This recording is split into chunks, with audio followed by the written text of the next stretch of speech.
اِنَّا فَتَحْنَا لَكَ فَتْحًا مُبِينًا، اس کو مدنی صورت کہتے ہیں، لیکن یہ نازل کہاں ہوئی؟ مکہ کے رستے میں.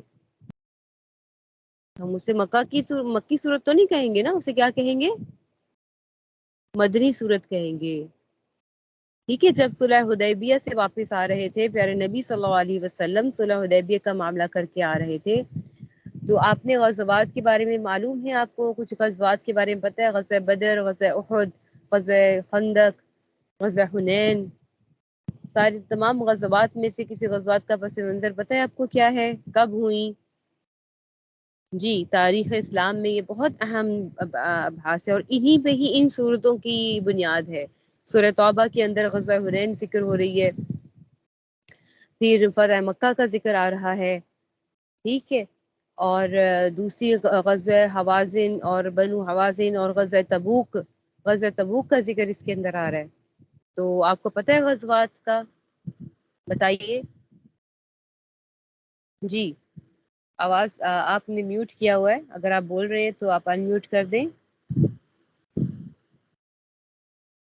جی، اہلیہ نعمان، غزوات کے بارے میں معلوم ہے نا آپ کو؟ جی، پہلے غزوہ بدر جو ہجرت کے بعد ہوئی، بعد غزوہ ہاں احد جی، ہے، پھر غزوہ خندق ہے، غزوہ غزوہ بدر کے تبوک بعد بھی ہے. غزوہ احد ہے. پھر ٹھیک ہے. اس کیونکہ سورہ توبہ میں بھی ہم ذکر کریں گے، اور اس میں اللہ تعالیٰ نے جو ہے وہ ذکر کیا گیا ہے کہ کون سی غزوات ہوئی ہیں اور ان میں کیا کیا احوال پیش آئے کافروں کے ساتھ. ٹھیک ہے. تو اب آپ کو یاد رہے گا آپ سب کو کہ وہ ہجرت سے پہلے کی جو صورتیں وہ مکی صورتیں ہیں، اور جو ہجرت کے بعد ہیں وہ مدنی صورتیں ہیں. تو کئی ایسی صورتیں ہیں جو مکہ کے راستے میں بھی نازل ہوئی، جاتے ہوئے یا واپس آتے ہوئے کسی غزوہ سے، تو اس کو ہم مکی صورت نہیں کہیں گے، اس کو ہم مدنی صورت کہیں گے. ٹھیک ہے. تو اب شروع کرتے ہیں. بسم اللہ الرحمن الرحیم. سورۃ التوبہ. اچھا، سورۃ التوبہ میں ہم نے پڑھا ہے کہ اس کے شروع میں بسم اللہ نہیں پڑھنی. ٹھیک ہے. یہی ہم جانتے ہیں نا، سورہ برات سورہ توبہ ہے، اس کے شروع میں جو ہے وہ بسم اللہ نہیں پڑھی. تو اب یہ کیا وجہ کیا ہے؟ ٹھیک ہے. تو یہ ہے کہ آپ اس کو دیکھیے کہ ہم بسم اللہ کہ اصول کیا ہے کہ سورۃ توبہ کے جو ہے وہ شروع میں بسم اللہ پڑھنی ہے یا نہیں.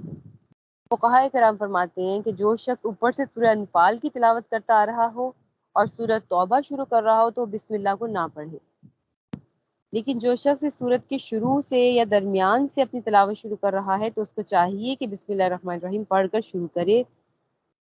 یہ بات کی گئی. ٹھیک ہے. اب جیسے کہ ہم اب شروع کرنے لگے ہیں، تو اب ہمیں چاہیے کہ ہم اس سورت کے شروع میں تلاوت شروع کر رہے ہیں تو اس کو چاہیے کہ بسم اللہ پڑھ کر شروع کر لیں. سورۃ توبہ کی جو تلاوت میں یہ بعض ناواقف لوگ یہ سمجھتے ہیں کہ سورۃ توبہ کی جو تلاوت ہے اس میں کسی حال میں بسم اللہ پڑھنا جائز نہیں ہے. یہ غلط ہے یہ بات. ٹھیک ہے. اور اس پہ دوسری غلطی کی جاتی ہے کہ بجائے بسم اللہ کے یہ لوگ جو ہے وہ شروع میں اعوذ باللہ من النار پڑھتے ہیں. اس کا ثبوت آپ صلی اللہ علیہ وسلم اور صحابہ کرام سے نہیں ہے. ٹھیک ہو گئی. اور رہی بات یہ کہ سورہ توبہ کے شروع میں، براءت کے شروع میں بسم اللہ کیوں نہیں لکھی گئی؟ اس کی بھی وجوہات ہیں. حضرت ابن عباس، حضرت علی کرم اللہ وجہہ سے باروایت حضرت ابن عباس رضی اللہ عنہ منقول ہے کہ سورہ براءت کے شروع میں بسم اللہ نہ لکھنے کی وجہ یہ ہے کہ بسم اللہ الرحمن الرحیم امان ہے، اور سورہ براءت میں کفار کے امان و عہد و پیمان کو ختم کیا جا رہا ہے. ٹھیک ہے. بسم اللہ الرحمن الرحیم اللہ تعالیٰ سے امان مانگی جاتی ہے نا، اللہ تعالیٰ کی تعریف بیان کی جا رہی ہے، اور یعنی اللہ کی امان میں آ کر کام کو شروع کیا جاتا ہے. لیکن سورہ براءت میں کفار کے امان اور عہد کو توڑنے کا، ختم کرنے کا حکم دیا جا رہا ہے کہ ان سے جو بھی عہد کیے گئے تھے وہ توڑ دیجئے. اس وجہ سے بھی بسم اللہ نہیں ذکر کی گئی. یہ ایک نقطہ اور لطیف نقطہ ہے. ٹھیک ہے. تو یہ اصلی جو صحیح جو سبب ہے وہ یہی ذکر کیا جاتا ہے.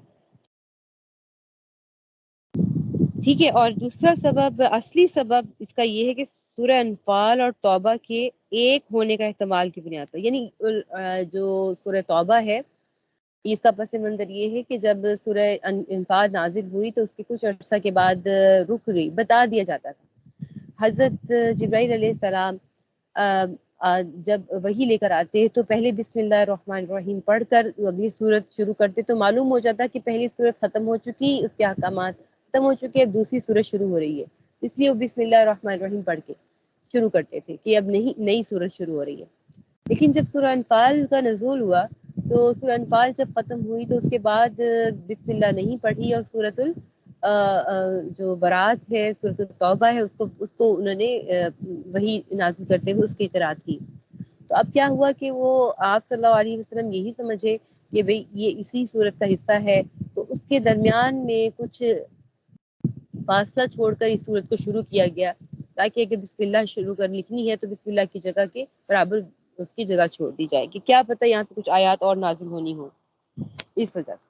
تو آپ صلی اللہ علیہ وسلم کی حیات میں پھر یہ واقعہ نہیں پیش آیا کہ وہ اور آیتیں نازل ہوں، پھر اس کو اسی طریقے سے حضرت عثمان غنی رضی اللہ عنہ نے مرتب کر دیا کہ اس کی جگہ پر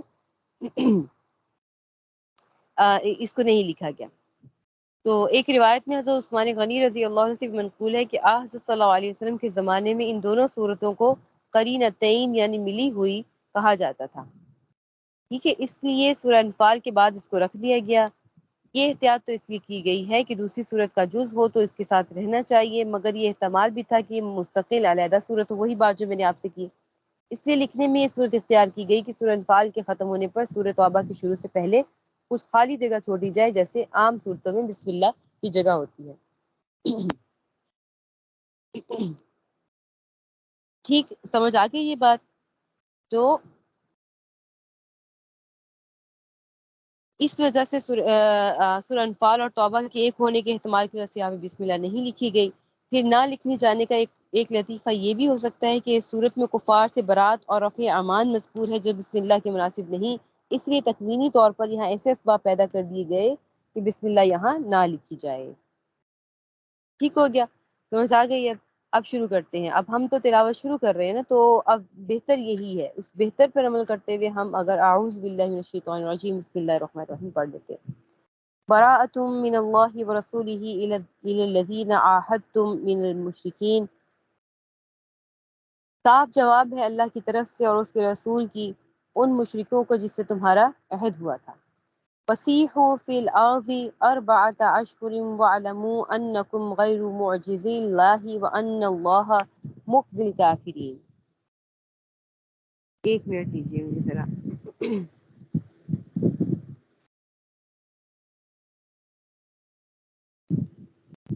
سو پھر لو اس ملک میں 4 مہینے اور جان لو کہ تم نہ تھکا سکو گے اللہ کو، اور یہ کہ اللہ رسوا کرنے والا ہے کافروں کو۔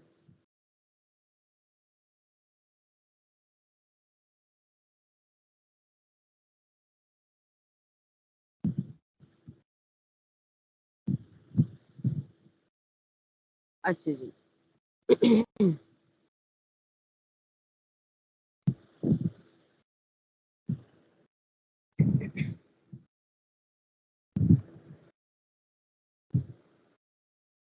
کیا فرمایا گیا کہ تمہیں 4 مہینے کی اجازت ہے کہ تم عرب کی سرزمین میں آزادی سے گھوم پھر لو، پھر یہ جان رکھو کہ تم اللہ کو عاجز نہیں کر سکتے، اور یہ بات بھی کہ اللہ اب کافر کو رسوا کرنے والا ہے۔ اب ایک آپ کو بات معلوم ہوگی کہ کچھ صورتوں کے کچھ آیات کے شان نزول ہوتے ہیں، ٹھیک ہے، ان کو شان نزول سے ہی بیان کیا جائے گا، اس کا مفہوم سمجھ میں نہیں آئے گا۔ اب اللہ تعالیٰ مشرکوں کو کہتے ہیں کہ تمہیں 4 مہینے تک کی اجازت ہے کہ تم عرب کی سرزمین میں آزادی سے گھومو پھرو۔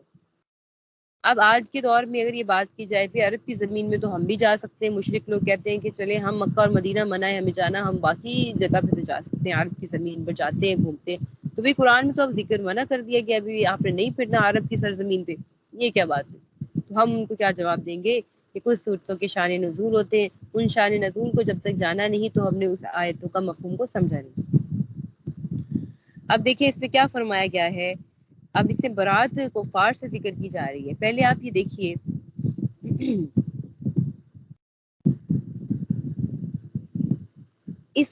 یہ صورت نازل کب ہوئی؟ یہ صورت فتح مکہ کے بعد نازل ہوئی، ٹھیک ہے، فتح مکہ جب ہو گیا اس کے بعد سورہ نازل ہوئی۔ اب فتح مکہ کیسے ہوا؟ یہ بھی ایک ہے، اس سے پورا واقعہ ہے کہ غزوہ صلح حدیبیہ ہوئی اس سے پہلے۔ صلح حدیبیہ کیا ہے؟ کہ پیارے نبی صلی اللہ علیہ وسلم نے خواب میں دیکھا کہ وہ عمرہ کر رہے ہیں، ٹھیک ہے، اور آپ کو معلوم ہے کہ نبیوں کا خواب سچ ہوتا ہے، وہ وحی ہی ہوتا ہے اور وہ سچ ہوتا ہے۔ پیارے نبی صلی اللہ علیہ وسلم اپنے کچھ صحابہ کو ساتھ لے کر عمرہ کے لیے چلے گئے۔ جب عمرہ کے لیے پہنچے تو ابھی کچھ مقام دور ہی تھے مکہ سے کہ ان کو خبر معلوم ہوئی کہ پیارے نبی صلی اللہ علیہ وسلم اپنے کچھ ساتھیوں کے ساتھ مکہ پر حملہ کرنے آئے۔ آپ صلی اللہ علیہ وسلم اس مقام پر، حدیبیہ کے مقام پر ٹھہر گئے اور فرمایا کہ بھئی میں یہاں پر لڑائی کرنے نہیں آیا، میں تو عمرہ کرنے آیا ہوں۔ انہوں نے کہا کہ آپ اپنے یہاں سے کچھ سفیر کو بھیجیں، ہمارے سے بات کریں، مشرکین مکہ کے لوگوں سے بات کریں جو بڑے سردار ہیں ان سے۔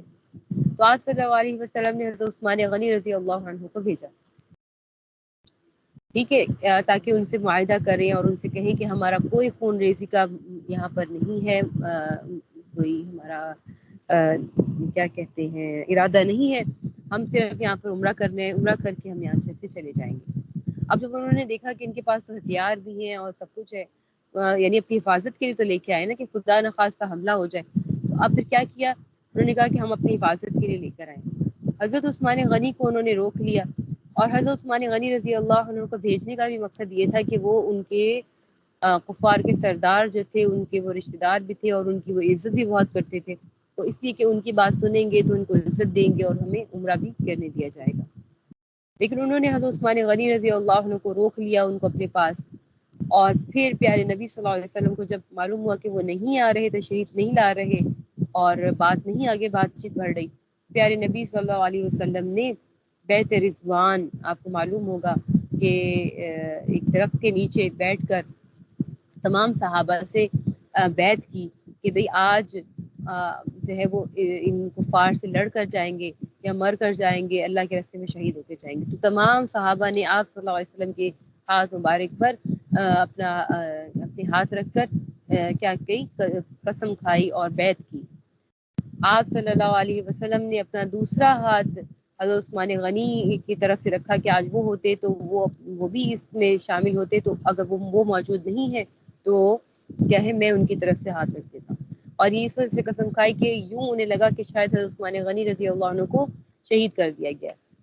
پھر یوں ہوا کہ پیارے نبی صلی اللہ علیہ وسلم جب آئے، حضرت عثمان غنی جب آئے اور یہ بات کی کہ بھئی وہ آپ کو عمرہ کرنے نہیں دیں گے، وہ کہہ رہے ہیں کہ آپ لوگ یہاں سے چلے جائیں، کہ پیارے نبی صلی اللہ علیہ وسلم نے کچھ معاہدے کیے ان کے ساتھ، اور صلح کے معاہدے بھی ہو گئے کچھ کہ اس کو صلح حدیبیہ کہتے ہیں۔ یہ کچھ معاہدے اس طرح ہوئے، ان میں سے ایک معاہدہ یہ تھا کہ آئندہ آنے والے 10 سال میں نہ مسلمان جو ہے وہ مکہ پر حملہ کریں گے، نہ ان کا کوئی بندہ ان پر مسلمانوں پر حملہ کرے گا۔ اس طریقے کے کچھ معاہدے ہوئے کہ اور باقی تمام قبائل میں سے، چھوٹے چھوٹے قبائل میں سے جو بھی قبیلے میں سے جو بھی شخص جو ہے وہ کسی بھی یا مسلمانوں کے ساتھ میں شریک ہونا چاہے، ان کا حواری بننا چاہے تو اس کو اجازت ہے، اگر وہ کافروں کا یعنی مشرکین مکہ کا بننا چاہے تو اس کو اجازت ہے، روکا نہیں جائے گا، اور راستے میں ایک دوسرے کے مال کو لوٹا بھی نہیں جائے گا۔ یہ بات ساری طے ہو گئی۔ اچھا، جب یہ بات طے ہو گئی، اب اس پہ معاہدہ ہو گیا، دستخط ہو گئے، پیارے حضرت عمر رضی اللہ عنہ جو تھے وہ اس معاہدے کے سب خلاف ہو گئے تھے، یعنی صحابہ کی تو جرت نہیں ہے نا کہ پیارے نبی صلی اللہ علیہ وسلم کی کسی عمل پر انگلی اٹھا سکے، لیکن وہ حضرت عمر رضی اللہ عنہ فرماتے ہیں کہ میرے اندر اتنی جرت آ گئی تھی کہ میں نے آگے بڑھ کر پیارے نبی صلی اللہ علیہ وسلم کا ہاتھ مبارک پکڑ لیا کہ نہیں، اس پہ آپ اپنی مہر نہ لگائیے، یہ معاہدہ ٹھیک نہیں ہے، ہم کیوں دب کر چلے، ہم لڑتے ہیں ان سے، ہمیں یہ مار دیں گے یا پھر اللہ کے راستے میں شہید ہو جائیں گے، آپ ان سے معاہدہ نہ کریں۔ اب مصلحت تھی اور اللہ بہتر جانتے تھے ان مصلحت کو، ٹھیک ہے، تو اب مصلحت کیا تھی کہ آئندہ آنے والے حالات بتائیں گے کہ بھئی آگے مسلمانوں کے ساتھ کیا ہوگا۔ اچھا، یہ واقعات ہم جو پڑھتے ہیں، غزوات کے واقعات پڑھتے ہیں، اس کا ہمیں کیا فائدہ ہوتا ہے، شان نزول کا کیا فائدہ ہوتا ہے؟ دیکھیں، انگلی اٹھانے والے جو مستشرقین ہیں، جو اسلام کے خلاف انگلیاں اٹھاتے ہیں اور بڑی بڑی بحثیں کرتے ہیں، ان غزوات سے بہت سے سبق ملتے ہیں ہمیں۔ پوری اسٹریٹجی جو اپنائی گئی، جس طریقے سے کیا گیا اور حکومت کو چلایا گیا، اور کس طریقے سے سب چیزوں کو یعنی دیکھا گیا، سرحد کی کیسے حفاظت کی گئی، اپنی ملک کی کیسے حفاظت کی گئی، اپنی جگہ کی کیسے حفاظت کی گئی، انصاف کرنا کیسے ہے، قیدیوں کو کیسے پکڑنا ہے، کیسے رہا کرنا ہے، یہ تمام چیزیں جو ہے وہ ہمارے پیارے نبی صلی اللہ علیہ وسلم کی سنت مبارکہ سے ملتی ہیں۔ سنت صرف یہ نہیں ہے کہ نماز پڑھ لی، زکوٰۃ ادا کر دی، حج کر لیا۔ سنت تمام پیارے نبی صلی اللہ علیہ وسلم کے افعال ہیں، اقوال ہیں، اور جس چیز پر وہ خاموش ہو گئے، یہ تمام سنتیں۔ تو اب یہ دیکھیے کہ کیا ہے کہ کہاں بات چل رہی تھی کہ صلح حدیبیہ پہ جب حضرت عمر رضی اللہ عنہ فرماتے ہیں کہ جتنی جرت آ گئی میں اپنے قدم 2 پیچھے کر لیا، اور میں نے کہا میں نے کیا ہے کہ میں نے پیارے نبی صلی اللہ علیہ وسلم کا ہاتھ مبارک پکڑ لیا کہ اس پہ وہ مہر لگانی۔ پھر اس موقع پر جب آپ صلی اللہ علیہ وسلم واپس جا رہے تھے یہ صلح حدیبیہ کر کے، تب یہ رستے میں نازل ہوئی انا فتحنا لک فتحا مبینا۔ اللہ تعالیٰ نے فرمایا کہ ہم نے آپ کو فتح مبین دے دی ہے۔ آپ صلی اللہ علیہ وسلم پر جب یہ آیت نازل ہوئی تو حضرت عمر رضی اللہ عنہ کو بلایا اور سب کو بلایا کہ بھئی یہ آیات نازل ہوئی ہے کہ ہم نے آپ کو فتح مبین، کھلی فتح عطا کر دی۔ صحابہ کرام حیران تھے کہ ہم تو معاہدے کر کے واپس لوٹ رہے ہیں مدینہ کی طرف، تو اس میں فتح کی بات کہاں سے آ گئی، کہاں فتح ہوئی ہے؟ تو اب یہ والی بات اس طریقے سے ہو گئی۔ اب وقت گزر رہا ہے، اس کی 1-2 سال بعد کیا ہوا، یہ کفار مکہ کے جو حواری تھے، حواری کہتے ہیں جو کیا کہہ سکتے ہیں انہیں، جنہوں نے کفار مکہ کا ساتھ دیا کہ بھی ہم ان کے فریق ہیں۔ 2 فریق تھے، بنو بکر تھا اور بنو جو ہے خزیمہ، ٹھیک ہے، بنو خزیمہ ہے یا بنو بکر ہے۔ بنو خزیمہ نے جو ہے وہ آپ صلی اللہ علیہ وسلم کے حلیف بننا پسند کیا۔ جی آپ کو آواز آ رہی ہے؟ جی آواز آ رہی ہے نا؟ جی جی آ رہی ہے۔ جی جی ٹھیک ہے۔ تو اور بنو بکر نے جو ہے وہ کافروں کا یعنی مشرکین مکہ کا حلیف بننا انہوں نے پسند کیا کہ ہم ان کے ساتھی ہیں۔ مختلف قبائل تھے نا، ان قبائل میں سے تو اب یہ ہوا کہ جو آپ صلی اللہ علیہ وسلم کے حلیف تھے اور ان کے جو ساتھی جو قبیلہ تھا، ان کے ایک بندے کو بنو بکر کے کسی بندے نے قتل کر دیا، آپس میں جنگ چھڑ گئی، اور کفار مکہ نے ان کا ساتھ دیا بنو بکر کا کہ بھئی آپ صلی اللہ علیہ وسلم کو کیا پتہ چلنا ہے اتنی دور بیٹھے ہوئے کہ کیسے پتہ چلے گا کہ ہم نے ان کا ساتھ دیا۔ انہوں نے ہتھیار دیے، تلواریں دی کہ بھئی مارو انہیں مارو۔ یہ خبر پیارے نبی صلی اللہ علیہ وسلم تک پہنچ گئی کہ بھئی یہ اس طریقے سے وہاں ہوا ہے اور انہوں نے وعدہ خلافی کیا۔ اب آپ صلی اللہ علیہ وسلم نے یہ نیت کر لی کہ اب ہم نے نہیں چھوڑنا انہیں، اور اب ہم نے ان کو کیا کرنا ہے، اب ہم نے ان پر حملہ ہی کرنا ہے، اب جنگ ہی ہوگی، کیونکہ انہوں نے معاہدے کو چھوڑا۔ لیکن آپ صلی اللہ علیہ وسلم کی طرف سے سکوت تھا، کوئی جواب نہیں آ رہا تھا، اور مکہ والے پریشان تھے کہ بھی کوئی جواب نہیں آیا۔ مکہ والے جب یہ غزوہ احد میں، غزوہ حنین میں انہوں نے جب مار کھائی، اور غزوہ خندق میں خاص طور پر، تو اس سے ان کے بالکل رعب و دبدبہ ختم ہو گیا بالکل ہی، اور وہ پھر کیا ہو گئے کہ وہ اب اس ڈر میں تھے کہ خدا نخواستہ ہم پر حملہ نہ کر دیا جائے۔ اب انہوں نے کیا کیا، مکہ کے سرداروں نے کہ ابو سفیان کو بھیجا مکہ مدینہ کی طرف کہ جاؤ بھی احوال لے کر آؤ کہ ہم نے تو معاہدہ ایک حساب سے ہم نے کیا تھا، لیکن اب وہاں پہ بالکل سکوت ہے، خاموشی ہے، کوئی جواب نہیں آیا کسی بھی معاملے میں کہ کیا ہو رہا ہے، جاؤ احوال کا پتہ لے کے۔ وہیں پر یہ واقعہ پیش آیا، حضرت ابو سفیان وہاں پر گئے اور آپ صلی اللہ علیہ وسلم سے کہا کہ معاہدے کو اور بڑھا دیں، معاہدہ 15 سال کا اور کر دیں اس معاہدے کو اور۔ تو لیکن آپ صلی اللہ علیہ وسلم نے فرمایا کہ اب معاہدہ نہیں ہوگا، اب اس میں ہم جنگ ہی ہوگی، اور اس معاہدے کو توڑا گیا ہے۔ اور اس پہ پھر جب نہیں بات مانی تو حضرت عمر رضی اللہ عنہ کے پاس گئے اور حضرت ابوبکر صدیق کے پاس گئے ابو سفیان کے، بھئی اس معاہدے کو وہ سفارش کر دیں، لیکن ان سب نے کہا کہ جو پیارے نبی صلی اللہ علیہ وسلم نے فرما دیا وہی ہوگا۔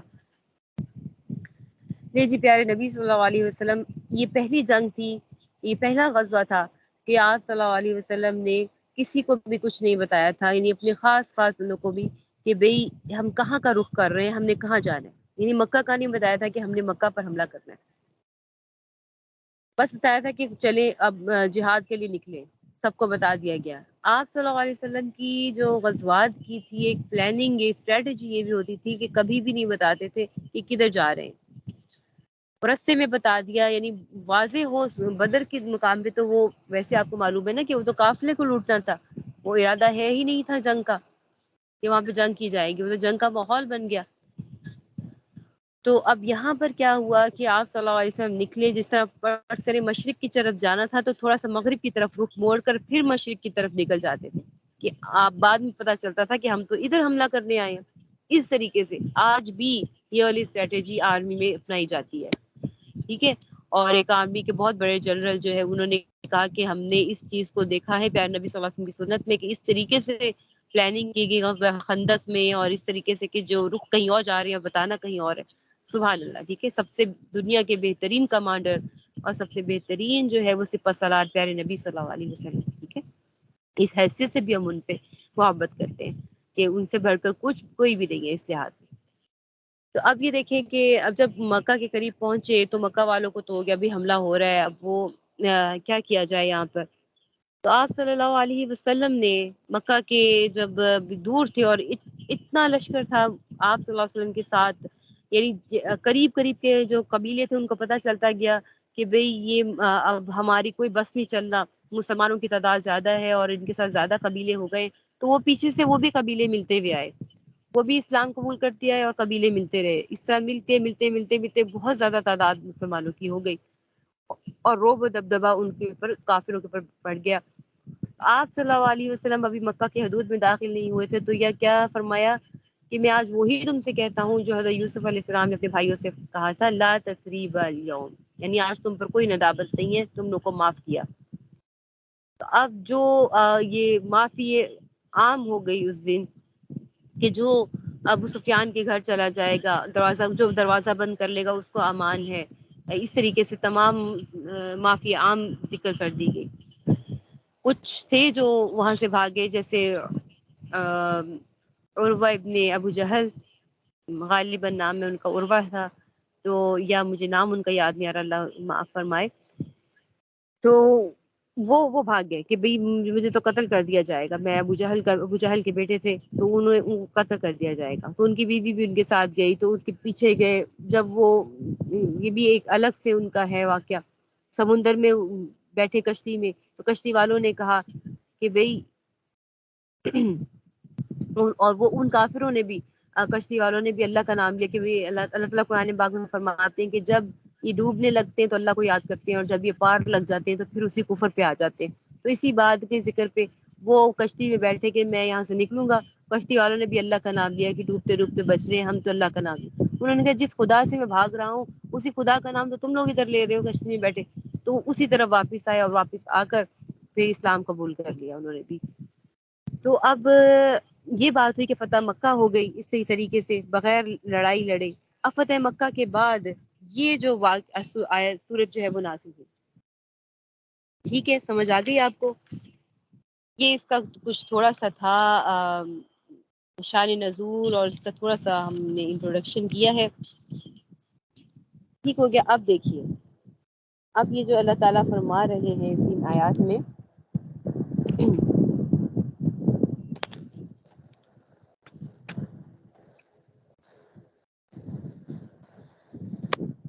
اچھا پھر یہ جو سورۃ توبہ نازل ہوئی، اچھا اس کے بعد ایک اور بات رہ گئی ہے، جب فتح مکہ ہوئی اس میں بھی کچھ معاہدے ہوئے، کچھ کو بالکل ہی معاف کر دیا گیا، کچھ اسلام لے آئے، کچھ قبیلے جو ہے وہ انہوں نے اسلام قبول نہیں کیا تو ان سے معاہدہ کر لیا گیا کہ بھئی آپ جو ہے وہ جزیہ ادا کریں گے یا پھر آپ مسلمانوں کو تنگ نہیں کریں گے۔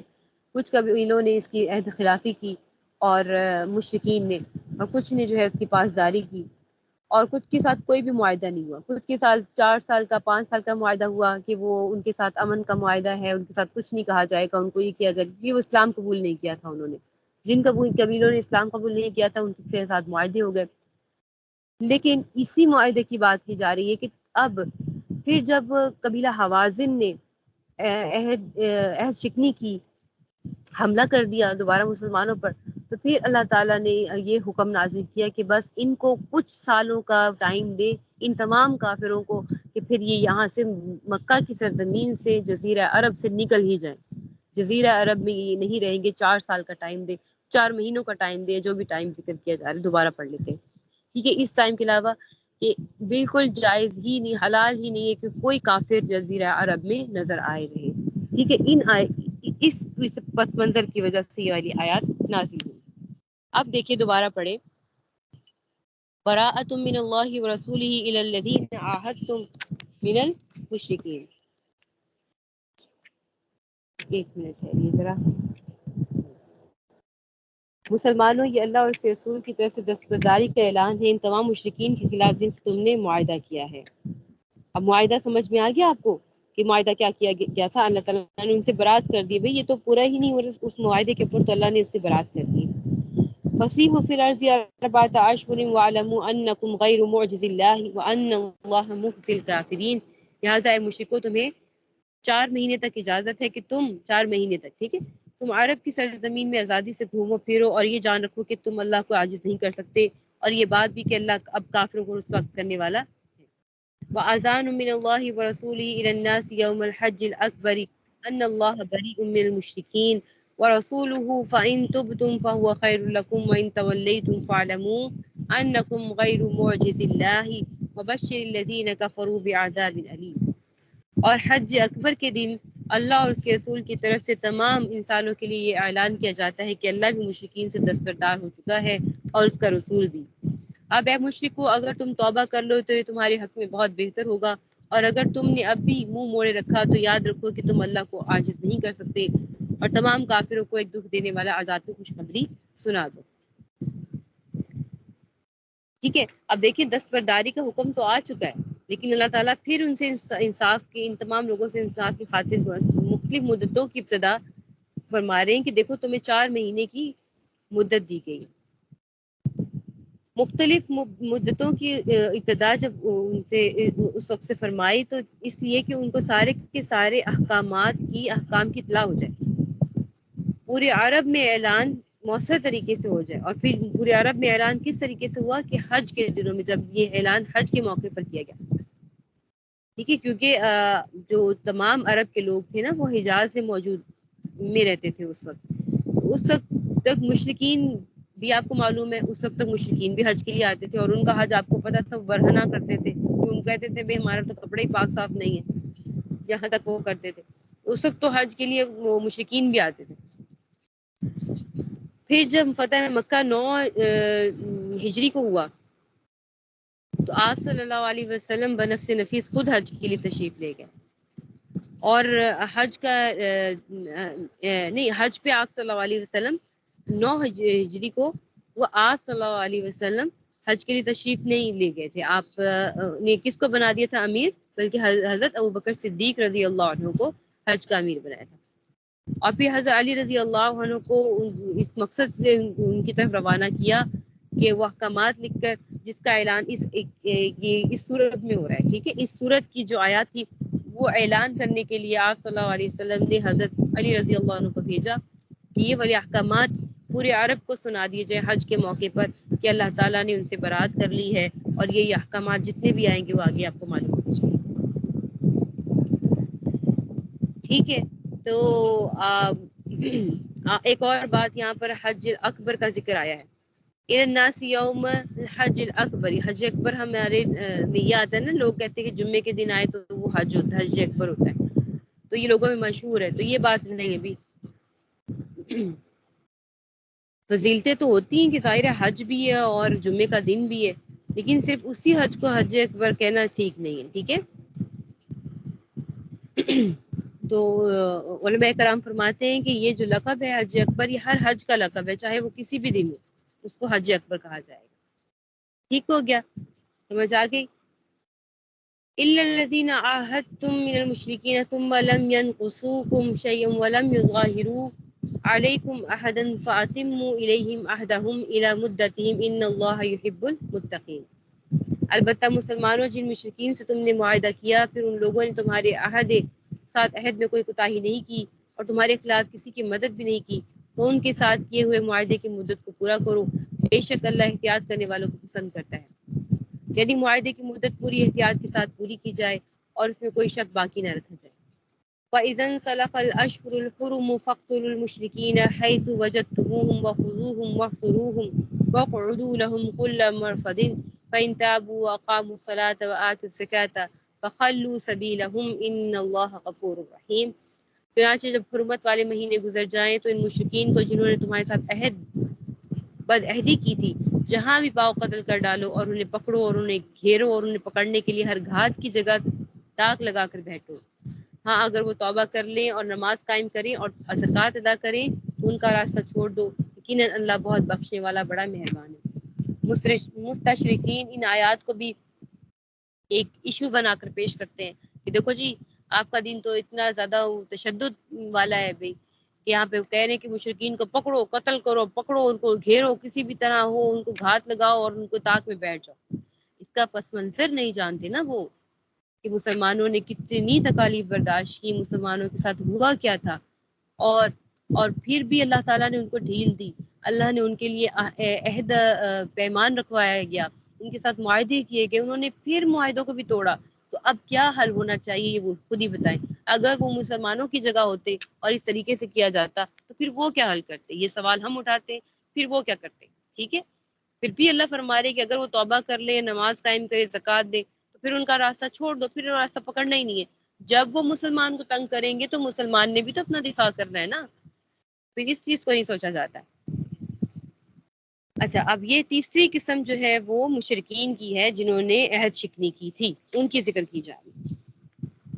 وَإِنْ أَحَدٌ مِّنَ الْمُشْرِكِينَ اسْتَجَارَكَ فَأَجِرْهُ حَتَّى يَسْمَعَ كَلَامَ اللَّهِ ثُمَّ أَبْلِغْهُ مَأْمَنَهُ ذَلِكَ بِأَنَّهُمْ قَوْمٌ لَا يَعْلَمُونَ۔ اور اگر مشرکین میں سے کوئی تم سے پناہ مانگے تو اسے اس وقت تک پناہ دو جب تک وہ اللہ کا کلام سن لے، پھر اسے اس کی امن کی جگہ پہنچا دو، اس لیے کہ یہ ایسے لوگ ہیں جنہیں علم نہیں ہے۔